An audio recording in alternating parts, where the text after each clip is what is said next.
Astrology programme में आपका स्वागत है। मैं हूं ज्योतिषाचार्य आनंद भोपाल से। मित्रों, जैसे कि आपको हमारे YouTube पे नित्य प्रतिदिन आपको कार्यक्रम देते हैं, आज का कार्यक्रम है शुक्र का राशि परिवर्तन। मित्रों, 28 जनवरी 2021 को शुक्र अपना राशि परिवर्तन कर रहा है। अब शुक्र अपना राशि परिवर्तन कैसे कर रहे हैं?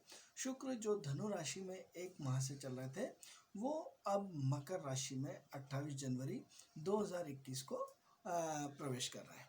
अब सवाल ये हो रहा है कि शुक्र का हमारे जीवन पे क्या प्रभाव पड़ता है और शुक्र से राशि परिवर्तन से हमें क्या लाभ और क्या हानि होगी। तो सबसे पहले हम शुक्र की पोजीशन समझेंगे, शुक्र की शैली समझेंगे और शुक्र जिस नई राशि में आ रहा है उसकी मस्तु स्थिति को समझेंगे। तो शुक्र का जो मुख्य गुणधर्म है मित्रों, प्रेम का है, सौंदर्य का है, आत्मीयता का है, सरलता का है, सजगता का है, विनम्रता का है।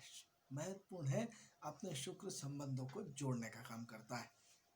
अब जो शुक्र है वो दिमाग से काम करता है, मैनेजमेंट का काम करता है, यानी हार्ड वर्किंग शुक्र को पसंद नहीं है, सॉफ्ट वर्किंग पसंद करता है।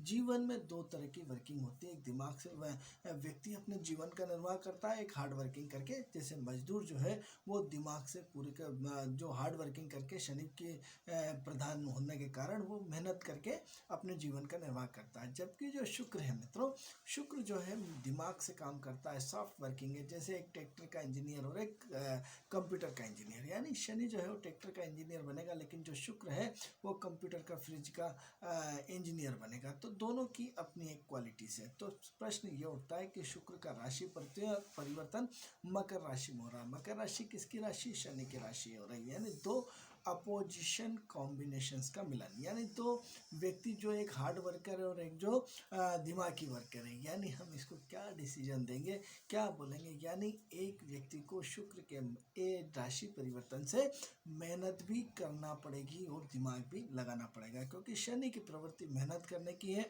और शुक्र की प्रवृत्ति मैनेजमेंट की है। यानी आपको मेहनत के द्वारा मैनेजमेंट करना पड़ेगा या मैनेजमेंट के द्वारा मेहनत करके आपको अपनी सफलताओं को प्राप्त करना पड़ेगा। यानी अभी तक क्या होता है, जहाँ शुक्र होता है आप वीआईपी तरीके से गए और वीआईपी तरीके से आपने कंप्यूटर ठीक किया, लेकिन जहाँ शनि आता है वहाँ धक्के खा करके थोड़ी परेशानियों से बस में गए, गाड़ी से गए, पंचर हुआ, थोड़ी सी दिक्कतें आई, क्योंकि शनि अपना काम दिखा, लेट लतीफ़ा पहुँचे या टाइम से नहीं पहुँचे, लेकिन अंततः शुक्र ने उसको मैनेजमेंट के थ्रू अपना काम को इन्वॉल्वमेंट कर दिया, यानी काम को अंजाम दे दिया। तो प्रश्न ये उठता है कि शुक्र मकर की राशि में क्या करेगा? तो शुक्र मकर की राशि में क्या करेगा? आपकी उलझी हुई चीज़ों को सुलझाएगा, आपकी उलझनों को प्रैक्टिकल करके उसको नए रास्ते देगा। यानी शनि आपको शुक्र के कॉम्बिनेशन में आपको अपनी मेहनत के द्वारा, अपने प्रयासों के द्वारा, अपने दिमाग के द्वारा, अपने कर्तव्य निष्ठा के साथ, पूरी तन्मयता के साथ, यानी मेहनत और शार्प माइंड दोनों की कंडीशन के साथ आपको इस माह अपनी समस्या सुलझाना है। अब प्रश्न ये उठता है कि दोनों अपोजिशन ग्रह होने के बाद भी हम इसकी तारीफ क्यों कर रहे हैं? क्योंकि जहाँ मित्रों मेहनत और दिमाग, यानी मेहनत और सॉफ्टनेस था, क्योंकि आप यदि ट्रैक्टर, फ्रिज, मोह ये सब बनाते हैं, जिसने कंप्यूटर का निर्माण किया होगा तो उसकी मेहनत लगी होगी। शनि लोहा है, लोहा पतरा सारी चीज़ें लगी होगी, लेकिन दिमाग शुक्र का रहा होगा, तो दोनों के कॉम्बिनेशन से जीवन चलता है। तो जहाँ एक कॉम्बिनेशन होता है तो अलग तरह की फील्ड होती है, दोनों को आपस में मिल जाए, शनि अपने रास्ते जाए तो अलग फील्ड होगी, शुक्र अपने रास्ते जाए तो अलग फील्ड होगी। यदि दोनों का कॉम्बिनेशन मिल जाए तो मित्रों सोने पे सुहागा होता है। तो ये महीना अपने आप में शुक्र के राशि परिवर्तन करने में, क्योंकि शुक्र किसी सीनियर आदमी के साथ काम करने को मिल रहा है, यानी शनि सीनियर आदमी है, शुक्र जूनियर आदमी है। शुक्र बहुत फुर्तीला आदमी है, बिल्कुल अप टू डेट आदमी है। क्या है, आप बिल्कुल टाई लगा के, कोट पैंट लगा के, सेंट लगा के और आप अपने काम पे जा रहे हैं। शुक्र प्रधान है, लेकिन शनि एक पुराना मेहनती आदमी है, जिम्मेदार आदमी है, पसीना बहाने वाला आदमी है, यानी जमीनी आदमी। यानी क्या हुआ, ऐसे शुक्र के जो व्यक्ति हैं, शुक्र प्रधान जो व्यक्ति हैं, उनको मेहनत कश व्यक्तियों के साथ अनुभव लेने का साथ मिलेगा, यानी ऐसे सीनियर आदमियों के साथ रहेंगे जिसकी मेहनत का, जिसकी तजुर्बे का, जिसकी प्रैक्टिकल होने का आपको लाभ मिलेगा। ये शुक्र और मकर राशि के कॉम्बिनेशन की विशेषता इस महीने शुक्र के राशि परिवर्तन से होगी, यानी जो मेहनत कश इंसान के साथ आपके संबंध बनेंगे, मेहनत कश इंसान के साथ आपकी सीखने को मिलेगा, आपके तजुर्बा बढ़ेगा, आपकी सीनियरिटी बढ़ेगी, आप थ्योरिकल और प्रैक्टिकल दोनों हो जाएंगे। ये मकर राशि में शुक्र का परिवर्तन की बात करते हैं। तो सवाल ये होता है कि हर व्यक्ति पे तो इसका प्रभाव नहीं पड़ता, क्योंकि इसमें हम दो चीज़ें फिर जो बोलते आए मित्रों, इसमें दो महत्वपूर्ण चीज़ें, जिनकी कुंडली में शुक्र बहुत पॉजिटिव है और जिनकी कुंडली में शनि बहुत पॉजिटिव है, उनके लिए तो बहुत अच्छी कंडीशन हो गई, उनके लिए तो ये महीना बहुत सोने पे सुहागा हुआ है, उनकी प्रगति के रास्ते खुल जाएंगे। लेकिन यदि जो व्यक्ति जिनकी पत्रिका में शनि खराब है, शुक्र खराब है, वो संघर्ष करते हैं, तो उनका हो सकता है ये महीना थोड़ा सा डिफिकल्ट जाए। तो प्रश्न ये उठता है कि आपको अपनी कुंडली में शुक्र की पोजीशन देखनी पड़ेगी, शनि की पोजीशन देखनी पड़ेगी। मकर राशि की कुंडली में आपकी 12 भाव में से किस भाव में पड़ती है, वो किस भाव को रिप्रेजेंट करते हैं, और शुक्र आपकी कंडीशन में बाय डेस्टिनी का कहाँ पड़ा है, शनि आपकी कुंडली में बाय डेस्टिनी का कहाँ पड़ा है, और आज वर्तमान कंडीशन में वो मकर राशि में कौन से स्थान पर पड़ा है, और दोनों की बाय डेस्टिनी की और बाय ट्रांजिट की ट्विनिंग क्या है, वो नियम शर्तें लागू हैं। जैसे आप पेपर में देखते हैं, और यदि कोई गाड़ी फाइनेंस कराते हैं तो सारे ऑफर आपको देते हैं, लेकिन छोटे से अक्षर में नीचे की नीचे लाइन में ये लिखा रहता है नियम और शर्तें लागू। तो मित्रों, हमारी ज्योतिष में भी नियम और शर्तें लागू होती हैं, जो कि सवाल ये होता है कि हमें हर कुंडली की पोजीशन देखनी पड़ती है, उसकी स्ट्रेंथ देखनी पड़ती है। एक व्यक्ति बहुत ताकतवर है, जैसे एग्जाम्पल के लिए किसी बड़े कांग्रेसी को ले लेते हैं, या जिनकी बड़ी ताकत है, लेकिन आज बीजेपी की गवर्नमेंट है, तो आप कितने ही ताकतवर है लेकिन आप कमज़ोर अवस्था में। लेकिन यदि आज गवर्नमेंट चेंज हो जाती है और आप आ जाते हैं, तो बीजेपी वाले कमज़ोर हो जाएंगे, और यदि आज कांग्रेस नहीं है, बीजेपी है, तो बीजेपी वाले ताकतवर है, चाहे छोटा कार्यकर्ता हो चाहे बड़ा हो। तो सवाल ये हो रहा है कि आप ताकत होने के बाद भी आप अपनी ताकत दिखा पा रहे हैं या नहीं दिखा पा रहे हैं, या आप कमज़ोर होने के बाद भी, चाहे बीजेपी का शासन और आप कमज़ोर हैं, तो भी आप पावरफुल हैं। तो प्रश्न ये उठता है कि सत्ता पक्ष का व्यक्ति स्वतः ही ताकतवर हो जाता है और विपक्ष का व्यक्ति स्वतः ही कमज़ोर हो जाता है। तो जब कांग्रेस की गवर्नमेंट होगी तो कांग्रेस से जुड़ा हुआ हर व्यक्ति स्वतः ही ताकतवर हो जाएगा। तो एग्जाम्पल के लिए बाय डेस्टिनी की शनि की ताकत, शुक्र की ताकत आज ट्रांजिट पोजीशन से कन्वर्ट करके उसकी प्रैक्टिकल होने के रूप में, या वो आज आपको सपोर्ट करने के लिए तैयार है या नहीं है, उसकी दशा पे डिपेंड करता है, उसकी अंतर्दशा पे डिपेंड करता है, उसके सूक्ष्म प्राण पे डिपेंड करता है, उसके ट्रांजिट की पोटेंशियल पे डिपेंड करता है, बाय डेस्टिनी की पोटेंशियल पे डिपेंड करता है। ये सूत्र, नियम और शर्तें हमारे लागू होती है। तो सवाल ये उठता है कि इसमें मकर राशि में 3 नक्षत्र होता है, इसमें सूर्य का, चंद्र का और मंगल का, ये सवा 2 नक्षत्र बहुत महत्वपूर्ण है मित्रों। तो शुक्र की 3 कंडीशंस होंगी। शुक्र अपना 3 बार एक महीने में रूप बदलता है, हर राशि अपने 3 महीने जो उसके अलग अलग डिग्रियां होती हैं उस हिसाब से उसके रूप बदलते हैं। तो 0 से 10 डिग्री तक सूर्य का नक्षत्र 0 से 10 डिग्री के बाद आता है। चंद्र का तो 10 डिग्री से लेकर के 13-20 में लाएंगे तो 23-20 तक चंद्र का नक्षत्र रहेगा, और चंद्र के बाद मंगल का नक्षत्र आएगा 23-20 से लेकर के, और 6-40 और जोड़ेंगे तो 30 डिग्री आ जाएगी। तो शुक्र अपने 3 स्थितियों में रंग बदलेगा। आप ये रंग क्या बदलेंगे, कैसे बदलेंगे, आइए इस पर डिस्कस करें।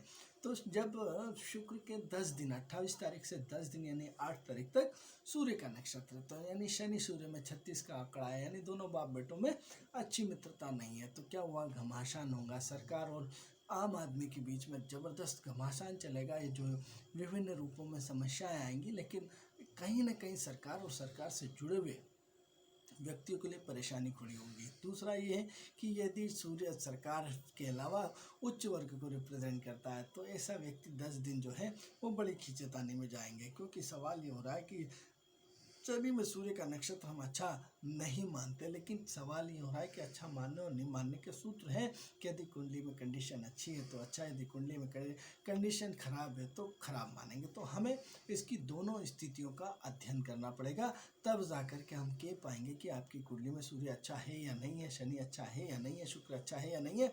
तो 10 दिन तक सूर्य का नक्षत्र रहेगा। जिनकी कुंडली में अच्छा है तो उनको सरकार से फायदा मिलने के योग्य, सरकार से उनकी उन्नति उन्नति होने के योग है, सरकार से उनको प्रमोशन होने के योग है। लेकिन जिनकी कुंडली में खराब है तो उन्हें सरकार से कष्ट भी हो सकता है या फिर कई दिक्कतें भी आ सकती हैं। लेकिन इसके बाद जो है चंद्रमा का नक्षत्र पड़ेगा, शुक्र में 13 दिन जो है वो चंद्र का रहेंगे, यानी चंचलता रहेगी, स्थिरता रहेगी। हम यहाँ ये बात नहीं बोलेंगे कोई चंद्रमा का करेक्टर से चंचलता स्थिरता, लेकिन बात ये नहीं है। यानी हम ये बात करेंगे क्योंकि दो गंभीर आदमी बैठे हैं, शुक्र बहुत गंभीर है, दैत्यों का राजा है, शनि अपने आप में सीनियर आदमी है, तो यहाँ बचपना और वो नहीं होगा। यानी क्या हुआ, शुक्र और शनि के कॉम्बिनेशन मिलकर विभिन्न स्थानों पे अलग तरह से प्रयास किए जाएंगे, अलग रूप में प्रयास किएंगे, विभिन्न तरह से प्रयास किए जाएंगे, एक काम को चारों तरफ से घेरने की तैयारियां की जाएंगी।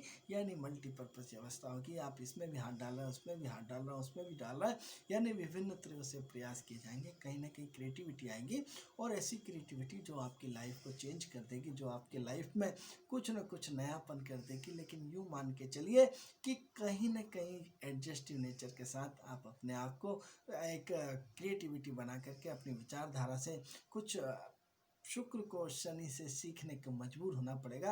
यानी आप अपने जीवन में अपने आप को अपडेट करेंगे, कुछ ज्ञान की बातें सीखेंगे, कुछ अपने जीवन को नए तरीके से सोचने को मजबूर करेंगे। अब हम इसकी तीसरी जो बात करते हैं वो है आपके मंगल के नक्षत्र की, यानी शुक्र और मंगल का कॉम्बिनेशन। यानी कितना ही घमंडी आदमी हो, कितना ही गुस्से वाला आदमी हो, वो कितना ही अहंकार आदमी हो, वो सिर्फ अपने परिवार से, स्त्री से कंट्रोल होता है। आप देखिए कि इतना गुंडागिर्दी करने वाला, इतना तेज गुस्से का, लेकिन 2 मिनट के लिए वो गुस्सा करता है और जैसे ही उसकी पत्नी उसकी बात सुन के उसके बाद धीरे से प्यार से बात करते बिल्कुल ठंडा हो जाता है। ठंडे मतलब उसकी आत्मीयता, उसकी लैंग्वेज बदल जाएगी। यानी आप देखिए कि मंगल जो गुस्से का तेज है वो स्त्री के आगे भी नतमस्तक है। इसका उदाहरण आप भगवान शिव के, उन्होंने आशीर्वाद वरदान दिया था, तो राक्षस को वरदान दिया था, तो उन्होंने बोला जिसको हाथ लगाओगे वो भस्म हो जाएगा। लेकिन जैसे ही बोला किस पे प्रयोग करें, तो उन्होंने बोला भगवान आप पे प्रयोग करते, तो भगवान शिव दौड़ लगा देते क्योंकि ये तो भस्म हो जाएंगे, आशीर्वाद दिया था। लेकिन भगवान शिव या भगवान विष्णु मोहिनी का रूप आते हैं और उसको नृत्य में वो जो राक्षस है मोह और हिप्नोटिस हो जाता है, उससे प्रभावित हो जाता है और वो नृत्य करने लगता है और वो भस्म हो जाता है। यानी एक सुंदरता के आगे पुरुष जो है वो नतमस्तक हो जाता है, कि स्त्री के आगे पुरुष जो है नतमस्तक हो जाएगा। शुक्र स्त्री है, शुक्र नतमस्तक, शुक्र अपने आप को सबका सम्मोहन कर देता है। शुक्र की शालीनता ये है कि सबको सम्मोहन कर देना, सबको आकर्षित कर देना। तो ऐसी कंडीशन में जो मंगल बहुत गुस्से का तेज है, बहुत एग्रेसिव है, लेकिन चूंकि मंगल शुक्र मतलब जो है वो मकर राशि में तीसरा नक्षत्र मंगल का पड़ रहा है, लेकिन चूंकि शुक्र मंगल के नक्षत्र में आ जाएंगे तो आपकी क्रिएटिविटी पूरी कंट्रोल है। यानी आप रेस बहुत तेज चला रहे हैं, गाड़ी बहुत तेज चला रहे हैं, लेकिन उसमें शनि ब्रेक है और शुक्र मैनेजमेंट है। यानी आप कितनी भी रफ गाड़ी चलाएंगे, कितने भी उतावलेपन का काम करेंगे, कितनी ही क्रिएटिविटी हो, कितनी ही जल्दबाजी हो, लेकिन आपके हर चीज़ फूक फूक फूक के कदम उठाएंगे, हर चीज़ कंट्रोल में है। क्योंकि मंगल अनकंट्रोल व्यक्ति है, क्योंकि मंगल लाइट की तारे हैं, लेकिन बिजली को कंट्रोल आपने कैसे किया, शनि और शुक्र के माध्यम से। यानी शनि प्लास्टिक होता है, आपने तारों पे क्या करा, उसको प्लास्टिक के रूप में उसको अंदर से पूरे ऊपर उसकी प्लास्टिक की वो लगा दी, जिससे पूरी कहीं भी करंट लगने का डर नहीं लगता। लेकिन इसमें शुक्र का सबसे बड़ा रोल उसको मैनेजमेंट करने का है, कि एक बिजली के खंभे को दूसरे बिजली के खंभे तक फैलाते हुए कहाँ चंबल में बिजली बन रही है और कहाँ आपको मिल रही है। यानी क्या हुआ, उसका पूरा का पूरा मैनेजमेंट बेहतरीन करके आप उसको कहाँ से कहाँ मैनेजमेंट के रूप में उपयोग कर रहे हैं। तो मित्रों, ये तीनों नक्षत्रों की हमने बात करी है, लेकिन इसमें विभिन्न तरह की स्थितियां बनती है। इसके सब लॉर्ड, इसके सब सब सब सब सब काफ़ी एडवांस थ्योरी है, इस पर हम कभी आगे चर्चा करेंगे। क्योंकि हर राशि के 9 डिविजन्स बनते हैं, 9 नक्षत्र, उसके बाद उप नक्षत्र, उप 9 डिविजन्स बनते हैं। तो उसमें हर नक्षत्र, हर उप नक्षत्र, हर उप नक्षत्र एक अपनी भाषा कहता है। चूँकि अभी जनरल चर्चा कर रहा है, कभी गहराई से हम इसकी धीरे धीरे इस विषय को गंभीर बनाते हुए जाएंगे। इसको आने वाले समय में हम अपने एपिसोड से उप नक्षत्र ऐसे 9 डिवीजनों पे बात करेंगे, क्योंकि नवांश जो होता है 9 टुकड़ों का होता है, ये अलग सब्जेक्ट है। क्योंकि आज हमारा सब्जेक्ट जो शुक्र का राशि परिवर्तन करके मकर राशि में, तो ऐसी स्थिति में हम इसमें शुक्र की ही बात करेंगे। तो अब सवाल ये हो रहा है कि जिन व्यक्तियों की कुंडली में शुक्र और शनि खराब हो तो उन्हें क्या करना चाहिए। मित्रों, जीवन में सफलता पाने के लिए जो शुक्र की है स्त्री है, यानी क्या करें, आप स्त्रियों का सम्मान करें। स्त्रियों का जितना सम्मान करेंगे शुक्र उतना आपका ठीक होगा। दूसरा शनि, बट शनि का क्या है, बहुत गरीब आदमी है, बहुत मेहनती आदमी, बहुत जिम्मेदार आदमी है। यानी सेकंड काम आप क्या करें कि शनि यानी गरीबों की सेवा करिए, आप मजबूर आदमियों की सेवा करिए, आप तीन दुखियों की सेवा करिए, जिससे आपका शनि ठीक हो जाएगा। तो प्रश्न ये हुआ कि जन्म जन्मांतर के पाप है, पूर्व जन्म के पाप है, एक दिन में तो ठीक नहीं होंगे। तो इसके लिए आपको निरंतर अपने शुक्र और शनि को ठीक करने के लिए, क्योंकि मैं शुक्र तो हर महीने अपना राशि परिवर्तन कर लेंगे, लेकिन जीवन के पापों को घटाने के लिए निरंतर दान पुण्य करते रहिए, जिससे आपका जीवन अच्छा बने और जीवन में प्रगति होती जाए। तो मित्रों, ये शुक्र का राशि परिवर्तन था। ये कार्यक्रम आपको कैसा लगता है? इस कार्यक्रम से संबंधित यदि कोई भी समस्या है तो आप हमें अपने हमारे नंबर पर हमें फ़ोन कर सकते हैं, या इनबॉक्स में हमें जा कर के मैसेज कर सकते हैं। यदि कार्यक्रम आपको अच्छा लगता है तो लाइक करें, शेयर करें, सब्सक्राइब करें। आपसे फिर नेक्स्ट एपिसोड में मुलाकात होगी। तब तक के लिए मुझे आज्ञा दीजिए। नमस्कार।